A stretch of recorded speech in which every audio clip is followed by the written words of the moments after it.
நீங்களாம் சந்தோஷப்படுற மாதிரி ஒரு விஷயம் சொல்லட்டா, ஜானத்தனும் நான்சியும் பிரேக்கப் பண்ணிட்டாங்க. நிஜமாதான் சொல்றியா? தெளிவாக சொல்ல போனால் இந்த சீனை நிறைய பேருக்கு பிரேக்கப் சீனே தெரியாத அளவுக்கு டஃபர் பிரதர்ஸ் மேக் பண்ணியிருக்காங்க. இந்த சீனில் ஜானத்தன் நான்சியை அன்ப்ரப்போசல் பண்ணுறான். ஸ்டீவ் ரொம்ப நல்லவன்.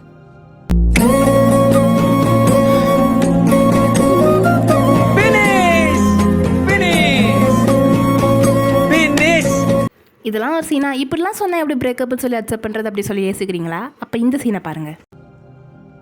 அவனை சிரிக்க வைப்பான். அப்புறம்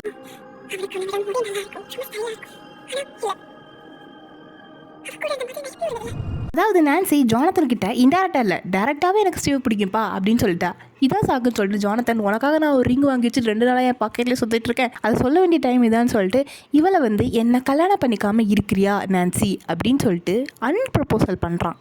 அதாவது இந்த சீனை பார்க்கும்போது எப்படி தோணுச்சுட்டு ஃபஸ்ட்டு வந்து ஓகே சாகிற நேரத்தில் இருக்கிறனால யாராவது உண்மையை சொல்லிட்டு பேசிகிட்டு இருக்காங்க போல், உண்மையை சொல்லிட்டு செத்து போகிறாங்க அப்படின்னு சொல்லி யோசிச்சா அதுக்கப்புறம் அந்த ரிங்கை தூக்கி எறிவான்.